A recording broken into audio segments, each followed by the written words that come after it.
உங்களுடைய மாவட்டத்தினுடைய முன்னாள் தலைவர் திரு வசந்தராஜன் அவர்கள் நிறைய விஷயங்கள் இந்த ஏற்பாடு பற்றியெல்லாம் சொல்லிட்டாரு.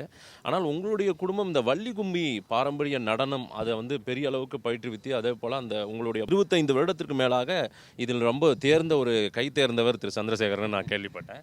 வள்ளி கும்மி நடனம்ன்றது இந்த கொங்கு பகுதிக்கு மட்டுமே சொந்தமான ஒன்றா, இதை வந்து மற்ற பகுதியிலும் கொண்டு போய் சேர்க்கணும்னு நினைக்கிறீங்கன்னா, இந்த ஒரு பாரம்பரிய நடனம் இங்கு எப்படி பிறந்தது, எப்படி உருவானது? ஆனால் வள்ளி கும்மின்றது வந்து பொதுவாக இந்த பகுதிக்கு மட்டும் சொந்தமானது கிடையாது. தமிழர்களுடைய மரபு, தமிழனுடைய பாரம்பரியமான இந்த வள்ளி கும்மி தமிழ் கடவுள் முருகனுடைய இது.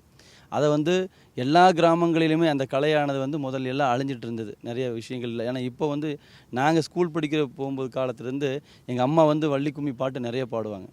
அவங்கள எதுவும் எழுதி வச்செல்லாம் எங்கள் அம்மாவுக்கு படிப்பறிவெல்லாம் இல்லை, 2வது 3வது தான் படிச்சிருப்பாங்க. ஆனால் வள்ளி கும்மியில் இருக்கக்கூடிய 30-40 பாடல்கள், அதாவது 2 மணி நேரம் 3 மணி நேரம் பாடக்கூடிய அளவுக்கு அந்த பாடல்களை பாடுறவங்க அவங்க இருப்பாங்க. அவங்க எழுத தெரியாது, பாடுவாங்க.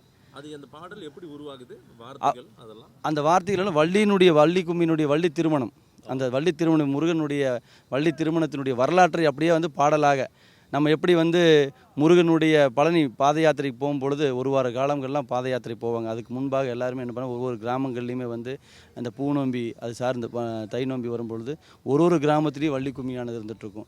அப்போல்லாம் கிராமத்தினுடைய கலை நிகழ்ச்சினாலே அது வள்ளி கும்மியாக தான் இருக்கும். அது பாரம்பரியம் மறைஞ்சிட்டே வந்தது. அன்றைக்கெல்லாம் பெண்களுக்கு வந்து எந்த விதமான நோய் நொடிகளும் இல்லாமல் இருந்ததுக்கு ஒரு மிகப்பெரிய காரணம் வந்து மனதளவில் எந்த அழுத்தமே இல்லாத காரணம் வந்து இந்த மாதிரி வள்ளி கும்மிகள் தான்.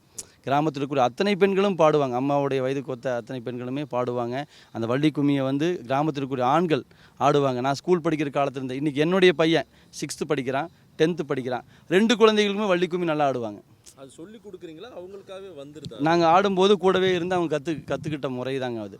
அது ஒரு பயிற்சி தானா? பயிற்சி கொடுத்தா? ஆமாம், பயிற்சி தாங்க.